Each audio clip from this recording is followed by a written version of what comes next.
এইগুলো পাকাও। আরে পুড়ে যাবে তো এদিকে, তেল না ঢাললে বেশি আজেন না।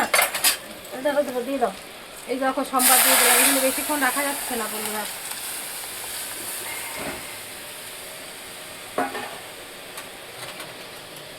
উনানেরই তো এই দেখো আমার ডাল,